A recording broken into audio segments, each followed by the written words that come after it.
Nakatayo sa harap ng nawasak na gusali, hinarap ni Lin Zichen ang dambuhala at may berdeng balat na salarin na naglilisik ng mata sa kanya mula sa bubong na natatakpan ng mga baging. Buong pagmamalaking ipinakilala ng halimaw ang kanyang sarili bilang isang mandirigma ng Three-Eyed Demon Clan, isang lahi na maalamat para sa kanilang walang kapantay na pisikal na lakas.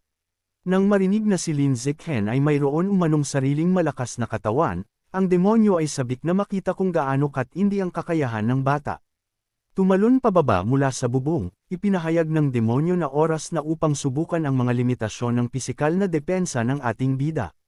Nagpakawala siya ng isang dambuhala at tila humahati sa hanging suntok ng diretso kay Lin Zichen, na naglalayong durugan ito sa isang solong tira.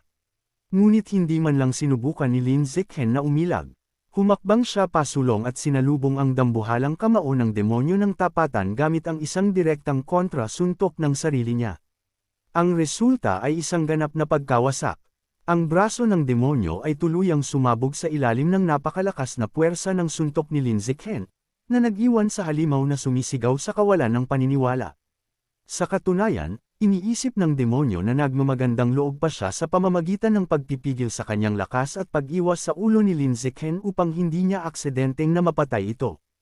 Hindi niya maunawaan kung paano ang isang hamak na tao ay nagtataglay ng isang bagay ng ganoong nakatatakot na lakas, na nag-iwan sa kanya na ganap na walang magawa. Habang ang kanyang katawan ay nahiwa sa dalawa at marahas siyang bumagsak sa semento, ang naghihingalong demonyo ay sinubukang tanggapin ang kanyang pagkatalo. Sinabi niya sa kanyang sarili na ang tanging dahilan kung bakit siya natalo ay dahil sa planetary suppression ng daigdig na naglimita sa kanyang tunay na lakas. Walang pakialam sa mga idinadahilan ng demonyo, casual na ipinagpag ni Lin Zichen ang kanyang kamay. Binigyan niya pa nga ng kaunting kredito ang halimaw, habang inaming ang pagsuntok dito ay nagdulot sa kanyang kamao na masaktan ng kaunti. Sa pagkaunawa na mayroong mahalagang na panalunan na makukuha, ibinaon ni Lin Zichen ang kanyang kamay ng diretso sa dibdib ng demonyo. Hinayla niya palabas ang isang kumikinang na berdeng beast core. Agad niyang itinanong sa sarili kung anong uri ng high-grade evolutionary resources ang maaari niyang ipagpalit para sa makintab at bago niyang premyo. Matapos itabi ang beast core, hindi nag-aksaya ng oras si Lin Zichen. Tinago niya ang crystal sa kanyang spatial storage at agad na ginamit ang kanyang devouring ability sa bangkay ng demonyo, na pinipiga ang bawat huling patak ng halaga mula sa kanyang tagumpay. Kinumpirma ng system na nakasipsip siya ng dambuhalang dami ng life essence ng Three-Eyed Demon, na nagdala sa progreso ng kanyang essence para sa lahing iyon sa isang malinis na 100%. Ang tagumpay na ito ay opisyal na nag-unlock ng isang bagong biological attribute para sa ating bida, ang strength. Binalaan siya ng system na ang kanyang hilaw na pisikal na lakas ay dambuhalang na upgrade. Gayunpaman, si Lin Zichen ay medyo nadismaya sa katunayan. Umaasa siya na makapag-unlock ng ilang astig na visual na kakayahan na nakabatay sa mata, sa halip na makakuha lamang ng isang ordinaryong pisikal na buff. Ngunit ang kanyang pagrereklamo ay biglang naputol ng isang boses ang biglang nagsalita mula sa kung saan, na humihiling na malaman kung sino ba talaga siya at kung paano siya nagtataglay ng parehong spatial storage at ng kapangyarihang sumipsip ng life essence, na nagpasindek sa kanya. Kinilala niya ang boses na iyon kaagad.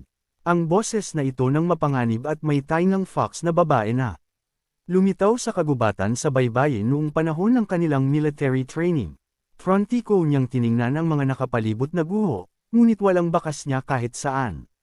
Nagsimula siyang magtaka kung namamalikmato lang ba ang kanyang pandinig. Ngunit pagkatapos, isang matamis at kulay pink na hamog ang nagsimulang humalimuyak sa hangin. Ang lubos na natatanging amoy ay tumama sa kanyang ilong, na nagpapatunay sa kanyang mga instinct. Tiyak na umaaligid siya sa malapit. Bago pa man siya makakilos, bumulong ito ng diretsyo sa kanyang tainga, na mapaglaro siyang tinawag na Little Bed Slave at nagtatanong kung hinahanap ba siya nito. Ang matinding gulat sa palihim nitong paglapit sa kanya ay nagdulot sa ating bida na tumalon pabalik sa lubos na takot. Sa pagbawi ng kanyang kalmado, tumingin si Lin Zichen sa itaas ng isang nawasak na skyscraper, at binanggit na talagang buhay pa ito. Nakaupo ng marangya sa mataas na bahagi sa ibabaw ng pinangyarihan ng labanan ay ang may 9 na buntot na demon fox. Ngumiti siya pababa sa kanya, habang mapaglarong nagrereklamo tungkol sa kung gaano siya naging labis na malupit sa kanya noong huli nilang pagkikita. Pinakita ng system na siya ay isang Advanced Tier 9 rank, Great Perfection.